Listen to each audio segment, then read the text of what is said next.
ভর্তা দিয়ে দিব। ভর্তাটা দেখুন কি সুন্দর দেখতে লাগছে। শসার ডালটাও কিন্তু দারুণ হয়েছে দেখতে, খেতেও দুর্দান্ত হবে। নমস্কার বন্ধুরা, কলি কিচেন উইথ ভিলেজপুরে আপনাদের সবাইকে স্বাগত জানিয়ে আজকে রেসিপি শুরু করছি। আর আজকে আমি শসা দিয়ে দারুণ দুটি রান্না করে দেখাবো। কি বড় সাইজের শসা নিয়েছি, এই শসা দিয়ে আজকে দুটি রেসিপি হবে। শসা দিয়ে মুগের ডাল রান্না করব, আর তার সাথে শসার যে খোসাটা বেরোবে এই খোসাটা আমি ভর্তা করব। একদম দারুণ স্বাদের দুটি রেসিপি। প্লিজ বন্ধুরা আপনারা অবশ্যই পুরো ভিডিওটি দেখবেন, আশা করি ভালো লাগবে। শসাটা আমি আগে থেকে ধুয়ে নিয়েছি ভালো করে, এখন কেটে নিব।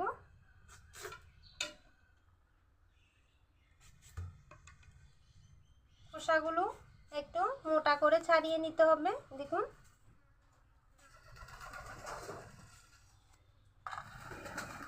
যেহেতু ভর্তা হবে একটু মোটা করে খোসা ছাড়িয়ে নিতে হবে।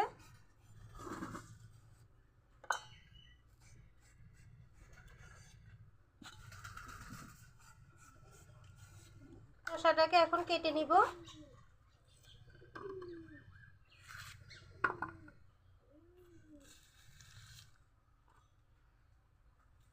আর যে শসার এই বুক থাকে এটাও কিন্তু আমরা ফেলি না, লবণ দিয়েও কিন্তু খেতে দারুণ লাগে।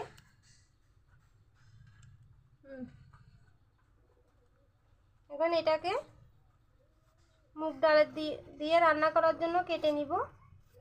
আমি এই সাইজ করে কাটবো।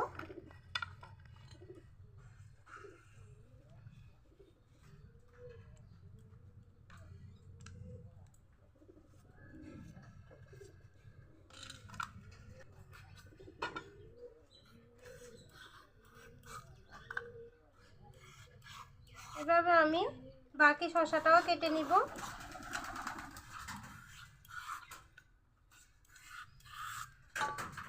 আর শসার এই বুকগুলো কিন্তু বাচ্চাদেরকে দিলে তারা খুব মজা করে খেয়ে নেবে। সাথে একটু লবণও নিতে হবে। আর দিয়ে শসা রান্নার জন্য প্রথমে 1 কাপ মুগের ডাল নিয়েছি, এগুলো ভেজে নিব।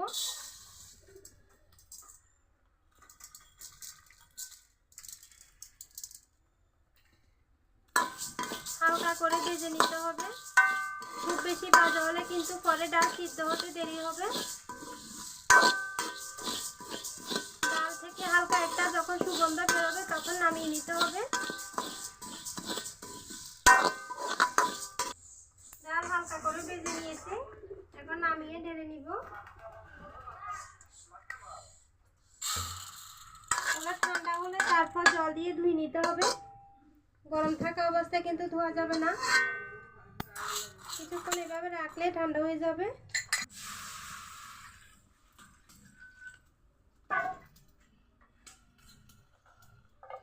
তারপর শসা খোসাগুলো সিদ্ধ করে নিব। আরও একটু জল দিতে হবে। এটা আমি লবণ হলুদ কিছুই দিব না, এমনিতেই সিদ্ধ করে নিব। দেখুন বন্ধুরা, শসার খোসাগুলো কিন্তু সিদ্ধ হয়ে গেছে। এখন আমি জল থেকে ছেঁকে তুলে নিব। একটা ঝাঁঝরের মধ্যে রাখলে খুব সহজে কিন্তু জল ঝরে যাবে।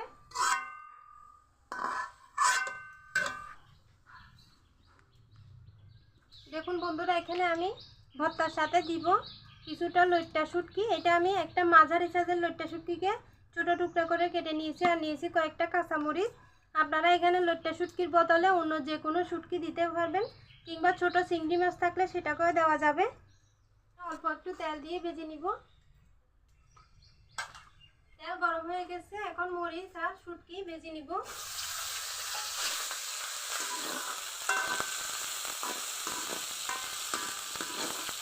সামান্য একটু লবণ দিব,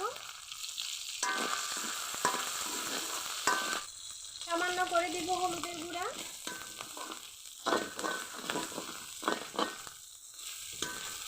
একদম হালকা করে ভেজে নিয়েছি দেখুন, এখন নামিয়ে নিব।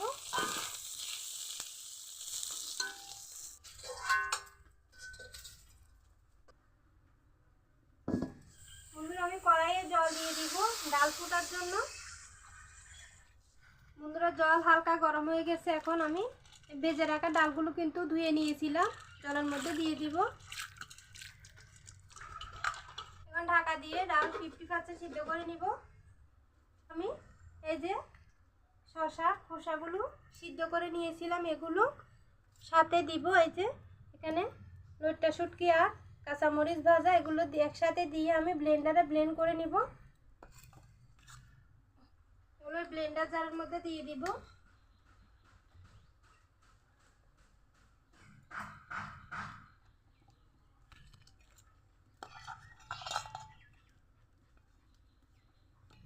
সামান্য করে একটু জল দিতে হবে, ভালো করে এটাকে আমি ব্লেন্ড করে নিয়ে আসব।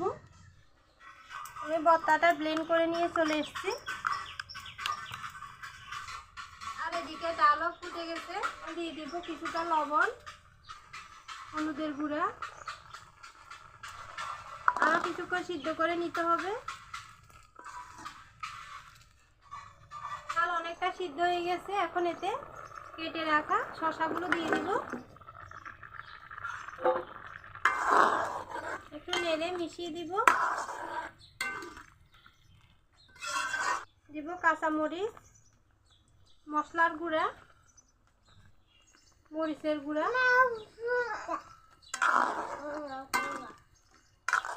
এখন ঢাকা দিয়ে ভালো করে সিদ্ধ করে নিব। বন্ধুরা, ডাল শসা ভালো করে সিদ্ধ হয়ে গেছে দেখুন। আর শসা কিন্তু একদম অতিরিক্ত সিদ্ধ করে গলিয়ে ফেলা যাবে না, একটু শক্ত থাকলে তবে কিন্তু শসা খেতে ভালো লাগে। এখন আমি বাটিতে ঢেলে তারপর তেলে দিব।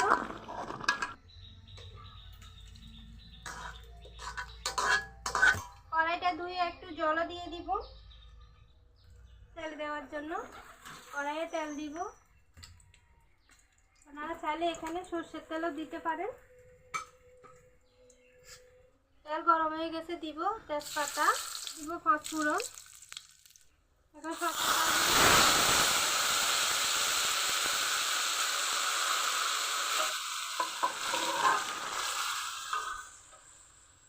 এই কাজটা খুব সাবধানে করবেন।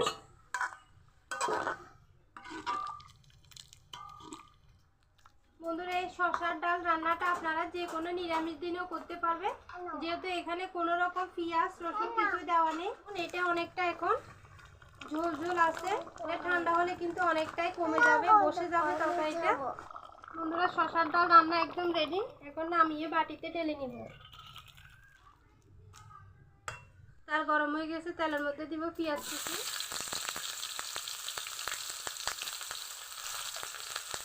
হালকা ভেজে নিব।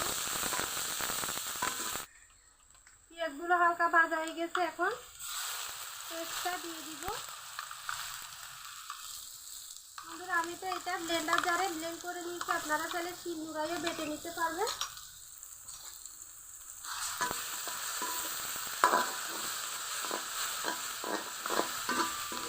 ব্লেন্ডার জারটা ধুয়ে একটু জল দিয়ে দিব।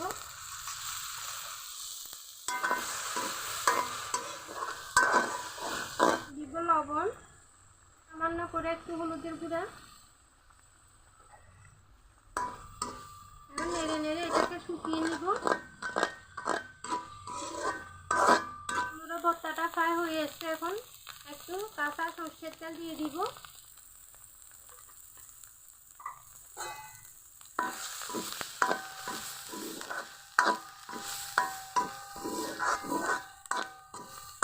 মাছটা একটু বেশি হয়েছে বলে কড়াইটা একটু পুড়ে যাচ্ছে, অল্প আস্তে আস্তে করতে হবে। আমার ভর্তা একদম রেডি, এখন নামিয়ে নিব। দেখুন বন্ধুরা, দুটি রান্না একদম রেডি। ভর্তাটা দেখুন কি সুন্দর দেখতে লাগছে। আর দেখুন শসার ডালটাও কিন্তু দারুণ হয়েছে দেখতে, খেতেও দুর্দান্ত হবে।